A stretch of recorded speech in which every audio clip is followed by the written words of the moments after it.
ഈ ഒരു മാർഗ്ഗമേ ഉള്ളൂ, എൻ്റെ വസ്തുവിൻ്റെ പ്രമാണമാണിത്. ഈ വസ്തു വിറ്റാൽ മാത്രമേ എനിക്ക് എൻ്റെ കടം വിടാൻ പറ്റത്തുള്ളൂ എന്ന് പറഞ്ഞു. നീ പ്രാർത്ഥിച്ചോളം പറഞ്ഞ അച്ഛൻ ഈ ഡോക്യുമെൻ്റ് വാങ്ങിച്ച് പരിശുദ്ധ അമ്മയുടെ സന്നിധിയിൽ പോയി അച്ഛൻ അവിടെ നിന്ന് ഈ പ്രമാണത്തെ സമർപ്പിച്ച് അച്ഛൻ പ്രാർത്ഥിച്ചിട്ട് അച്ഛൻ തിരിഞ്ഞവിടെ നിന്ന് ഇങ്ങോട്ട് വരുമ്പോൾ അത്ഭുതമെന്ന് പറയട്ടെ, അച്ഛൻ്റെ മുഖത്തു നിന്നും വലിയൊരു പ്രകാശം എൻ്റെ മുഖത്തേക്ക് അടിക്കുകയാണ്.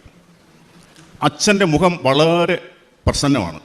അതോടൊപ്പം അച്ഛൻ്റെ മുഖം പ്രസന്നമായിരിക്കുന്നത് കണ്ടപ്പോൾ എൻ്റെ ഉള്ളിലും വലിയൊരു സന്തോഷം ഇങ്ങനെ നിറയുന്നുണ്ട്.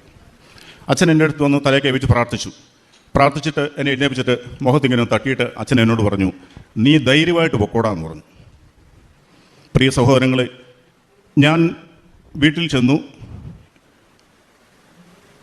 1 മാസം തികഞ്ഞില്ല, അതിനു മുമ്പായി പരിശുദ്ധ അമ്മ അത്ഭുതകരമായിട്ട് എൻ്റെ ജീവിതത്തിൽ ഇടപെട്ട് എൻ്റെ ഈ ഒരു മാർഗ്ഗമേ ഉള്ളൂ.